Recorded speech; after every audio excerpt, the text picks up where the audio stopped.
Hello. I'm going to talk about my experiences inside the book business. First steps today. This is a talk by me, Elma Schemenauer. I call myself Elma Mary from the Prairie because I was born and grew up on the Saskatchewan Prairie. I'm the author of many books, 70 plus books, and an editor of many others. I have a website where I talk about books and reading and writing and that kind of thing. And you can see it by looking for the words Elma Mary from the Prairie or at that address. All right, my first steps into publishing. 1967, the year Canada officially became a country, I moved to Toronto hoping to find a job in publishing. I was basically a prairie chicken.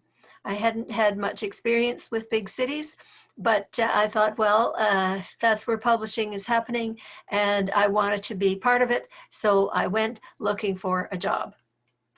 At first I was unemployed and that was kind of scary, but eventually, after trying various different things, including registering with a company that placed people like me, potential employees, I got a job with this magazine. It was called the Canadian Chartered Accountant. And not that I knew anything about accounting, but didn't really need to do that job. I was a pretty basic level. I was making coffee and filing and that kind of thing. But I learned an awful lot on that job. I was very pleased with that. I learned to proofread. My immediate boss, and we used to proofread together. She would invite me into her office and I would go in there and then she would read aloud for a while and I would follow along in the articles that we were reading and mark any corrections that I noticed that were necessary, and then we'd switch roles. I also learned how to lay things out in published work, and that was a very, very good experience. She would give me an article, and often it was on a long, long sheet called a galley, because that's the way things were then. And I would cut it up and try to put it into place for our magazine. And that wasn't always easy because we had a lot of ads in the magazine, and you also had to fit in the picture of the person who had written the article. And I wasn't allowed to cut anything out of the article, not a word, because I didn't know anything about accounting. And so when a word or a line needed a few more lines to be out so it can make it fit, I would take it to the editor and he would take them out. Here's an ad from that magazine. This happens to be the May 1968 issue of the magazine, and there's an ad. This is a very newfangled thing. This secretary is typing. You can see her typewriter there, but she is not having to use that whiteout to paint over her mistakes and then let it dry and then type again. She doesn't have to use that because she sends her material to this other machine on the right, and the machine makes the correction. This was big news in those days. I kept looking for other jobs while I was there because I didn't know much about accounting. That was the thing, and I didn't really take to it. And I thought, well, if I stay here, even if I eventually get a promotion, it won't be something that I will really take to. Wouldn't be something that I could see myself doing in the future. So I kept applying to different places. And I thought, well, I had been a teacher, so maybe educational publishing. So I applied to a few different publishers and they all turned me down. I applied to Maclean's magazine too. I thought, well, that would be interesting. And they told me, well, go out into the country, work in a magazine, get yourself hired by a small town newspaper, work for the newspaper, and then come back, work there for a few years and then come back. Well, I wasn't about to do that. I liked the big city. So finally, a company called Science Research Associates hired me, and I was delighted. They were also known as SRA, and I believe they still exist. We published this kind of thing here called a reading laboratory, and some people who are listening to this may actually have used one of those as a teacher, or more possibly as a student.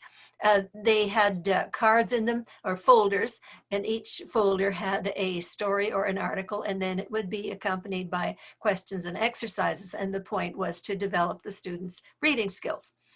We also did books there. This is a book I edited called Strawberry Emergency, and it's for young children, as you might imagine from the cover. I wasn't at SRA very long before I realized that my job didn't only include being trained as a rookie editor. I was a rookie. I was learning on the job, but I also had the opportunity to write things, because we needed an almost endless supply of articles and stories for our publications, and we couldn't always readily find them elsewhere, and so sometimes we wrote them ourselves. And here are some of the first ones I wrote. One was about the koala bear of Australia. Another one was about a lost dog. And we were very big into phonics at that time. Phonics goes in and out of style in the teaching of reading, but it's dependent on it focuses on the sounds of the letters. And so when I wrote the story about the lost dog, I was focusing on that particular sound of the letter O. And I made sure that lots of words like that were in the story. And of course, still had to make the story interesting for the students. On the right is, I also wrote a story about a bank robber. And in that case, I was focusing on the sound of the letter A, as in Dan. So of course I gave him the name Dan, and started out with the sentence, Dan was a bad man. And so it went from there. We also adapted stories from existing sources. This is a couple of the ones that I worked on. Mary Anning and the Sea Dragon. She was a girl who discovered the Pleistiosaurus, as this partial skeleton of a Pleistiosaurus, I think that's what it's called, a sea creature, huge sea creature, and that was a very big discovery at that time. So I adapted, and of course, we would make the stories shorter if they needed to be shorter to fit into our publications. Sometimes we would make them a little simpler, a little easier to read. And of course, we always got permission for adapting and using those stories. On the right is another story I worked on John Henry and the Steam Hammer. And that's an American story. John Henry was very big and very strong. There was a railway being built, railroad in the United States is called, and so steel had to be hammered into rough terrain and rocks and so forth, and John Henry was excellent at it. But the bosses decided, well, they could do it even faster if they brought in a steam hammer, which would be powered by steam. And John Henry thought that he could do better. He thought, well, we don't really need the steam hammer. I can do it. So there was a contest between John Henry and the steam hammer. And so that was quite an interesting story. Another one was about Métis Red River carts. This one took place in Manitoba. The Métis being people with both an indigenous or native and also European heritage, and they made Red River carts, which were totally made of wood and were a very effective means of transportation. And so that was a story that I also worked on. In 1968, I met a young man named Robert Schemenauer, and that was a big breakthrough in my life. I was quite taken with him, and I used to tell him these stories, different stories that I was working on, and he would tell me stories about his field, which was quite different, which was atmospheric physics. And so it was clouds and snow and weather patterns and that kind of thing. Well, we liked each other pretty well, and in 1970 we got married. And at the time, I continued to work at SRA. We were branching out. We went into music and math projects. And so I worked on those, and I enjoyed that. In the earlier years when I worked at SRA, we didn't use computers at all. Nothing was computerized. Personal computers became generally available about the year 1974. They were not very easy to use at the beginning. You almost had to be a programmer to use, like a programmer to use one. And so we didn't take to computers very well. We editors and writers around Toronto at that time, we didn't jump on the opportunity to be computerized. But we were a little bit like John Henry. We thought we could do it better ourselves. So libraries continue to be a key resource for my work in educational publishing at SRA. I would go to usually children's libraries because we were looking for materials for children, and it's much easier to take something that's already written for children and then perhaps adapt it, if it's suitable, adapt it for our own purposes. Sometimes SRA would invite outside authors to submit stories, articles, and even book ideas. And they would come in looking something like this, and I might find a pile of something like that on my desk, and it was one of my jobs often to go through those. And I developed something of a system for sorting them out. When I looked at the outside of the envelope, and of course nothing was sent by email, we didn't have that available to us. When I looked at the envelope, I would look and see whether everything was correct or not, whether the name was spelled correctly and the address and everything was neat and tidy. And if it was good, it was nice and not written in green ink or red ink, then I would put it on my right, on the right side of my desk. And if it had problems, if it had flaws of various kinds, mistakes, I would put it on my left. Now, I did read everything, at least quickly, but I would always start with the ones on my right because I had learned that they were more likely to contain publishable material. We worked with illustrators and designers at that time quite closely at SRA, and I really enjoyed that. It was sort of a break from the routine. They would come in and get their assignments from us, and it was very interesting. On the right there is an illustrator and designer named Tibor Kavalik. He passed away recently, and I learned things from people like him. He was a fine artist. That is, he did art from his own imagination and sold it in galleries and so forth, published books of his paintings. But he also didn't mind coming in and doing what we wanted. If we wanted a dolphin drawn, he would draw it. If we wanted a map, he would draw it. And if we wanted bunny rabbits, we did math, as I said. And sometimes you need to have like 3 bunny rabbits and then 2 bunny rabbits in a different place, and the students would total those and come up with 5, hopefully. And he didn't mind. That was boring. It wasn't computerized, and so it was a little bit boring, but he didn't mind.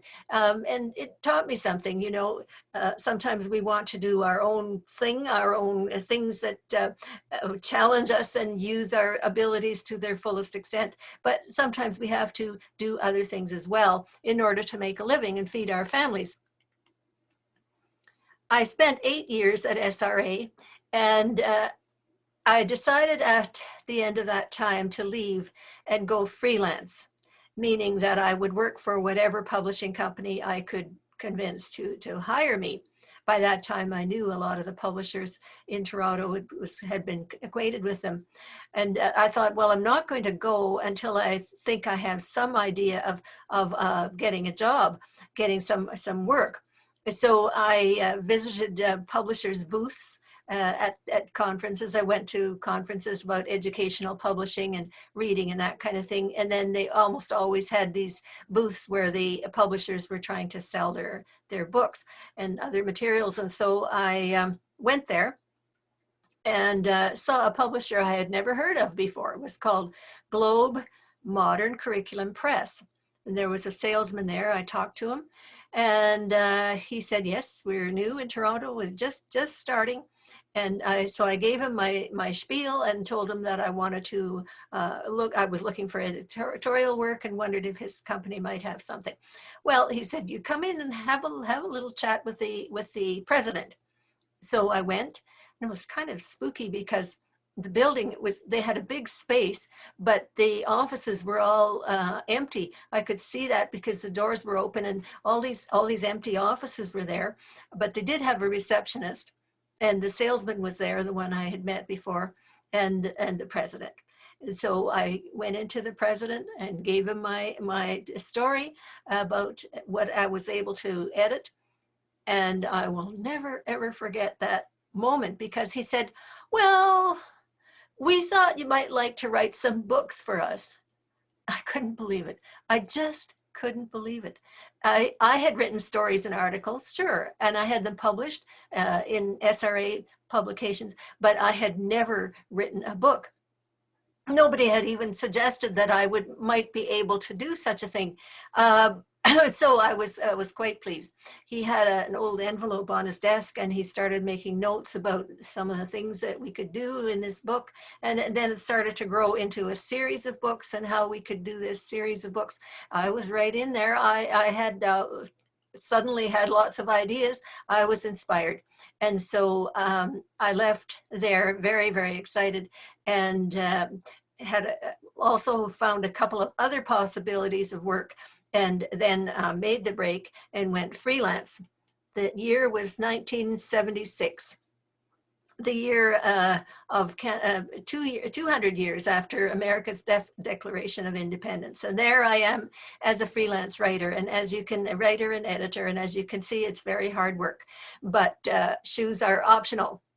All right, in my next installment of this story about the inside book publishing, it'll be my first book, and after that, what happened after that.